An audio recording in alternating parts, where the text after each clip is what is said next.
My little ass being torn up didn't matter to these women. And as far as I'm concerned, nobody gives a fuck anymore.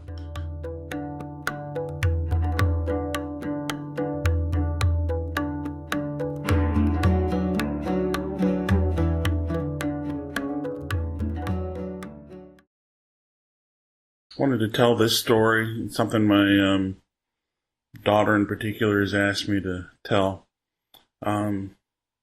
When I was 52 at the middle of the 2010s, I had gotten an MRI trying to chase down some damaged muscles due to a spasm condition I have. And in the midst of doing that MRI analysis, it was uncovered that I have all sorts of internal damage that is pretty assuredly evidence that I was abused sexually for a long time when I was very little, over a long period of time, frequently abused over a long period of time. I was told very specifically that the kind of injuries that were inside my body are the same things that they find in children that are rescued from third world countries who have been trafficked most of their childhoods. So that kind of gives you an idea. I'll get very specific. I have a 10-inch long tear in my colon that appears to have never been sutured. The doctor says he doesn't understand why I didn't hemorrhage to death. I have 2 tears in my anus that have healed up and have scar tissue on them. It creates pain and other issues. Explains a lot. And most significantly is there are some ligaments that are connected to your sacrum that were just torn out. To put it bluntly, I was trafficked repeatedly over a long period of time. No ifs, ands, or buts about it. And they said I was probably between the ages of 3 and 5. Initially, this didn't do a whole bunch to me. I was just like, oh yeah, okay. But I didn't realize how deeply it had wounded me. And when the Me Too movement happened, I was like, I can go express. And this is really the story my daughter wanted me to tell. So I went to the University of Maryland, Baltimore County. They were having that's where I taught, University of Maryland, Baltimore County, UMBC. And they were having a Me Too meeting.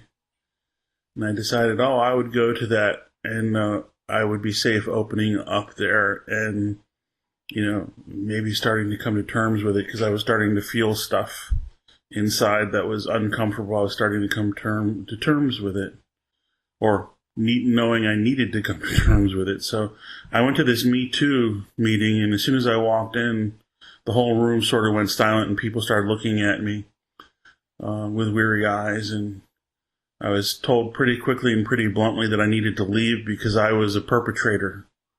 And I shook my head and I said, I'm a victim. They said, no, you're a perpetrator. You're a man. You're a perpetrator. You don't need to be here. Leave. And that so deeply wounded me that I couldn't even tell my story of being raped as a child with a whole program that's supposed to be about being safe to speak about your abuse, but nobody wanted to hear about my little ass being torn up didn't matter to these women. And as far as I'm concerned, nobody gives a fuck anymore.